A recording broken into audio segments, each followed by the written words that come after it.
அவருடைய பிச்சரத்தில் வந்ததுதான் இரண்டாவது ஒவ்வொரு சுவாமி ஒவ்வொரு அப்துல் ஹசீம் தெரிவித்தார்களோ ஒரு மகத்தான ஒரு மேலையாக வந்தார்கள் எல்லாம் வரலாறு கொண்ட உண்மை அருமையான பெண்மக்களே இப்படித்தான் மலை மாதத்தில் எப்படி வாழ்ந்தார்கள்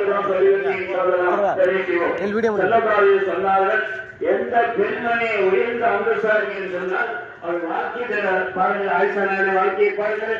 காலமெல்லாம் சல்லல்லாஹு அலைஹி வஸல்லம் மார்க்க ஞானத்தை பெற்ற பெண்மணி தான் நீ ஆயிஷா. கதீஜாவா சொல்லவே தெரியுது.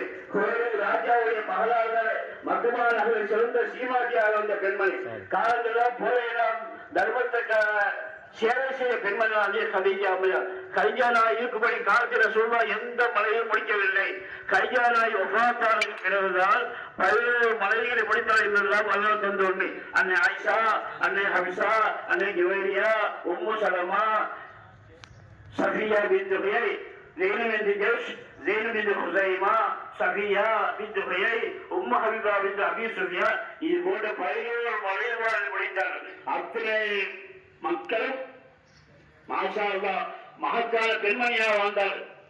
அன்னை ஆயிஷா பற்றி சொல்லும் போது யா உமையா என்று சிவருமா அழைப்பார்கள். யா உமையா சிவந்தவனே, சின்ன பெண்ணே என்று அழைப்பார்கள். யா ஆயிஷான்னு சொல்லாம யா புகாயினவர்கள் யா ஆயிஷ் தலைமுறை பார்த்தோம். ஆயிஷாவே என்று கூடுவார்கள். என்ன அழகா கூடுவார்கள். அழகான ஒரு பெண்மணி தான் அன்னை ஆயிஷா நாய். ஹப்சா நாயே உமர் ஹத்தாவுடைய மகதான். எவ்வளவு அத்தனையும் மகத்தான பெண்மணியாக வந்தார். ஒரே வரலாறு சொல்லி சொல்ல தெரியுங்க. ஒரு ஆயிஷா நாய்க்கும் பாத்திமா நாய்க்கும் ஒரு சின்ன உரையாட பாத்திமா நாய் சொன்னார்கள். ஆயிஷா நாளை மரணையிலே எங்கள் சொர்க்கத்தில் அழைத்துக் கொள்ளும்போது முகம்மது மகளால் பாத்திமாவை சொர்க்கத்தில் நுழைகிறேன் என்று சொல்வார்கள்.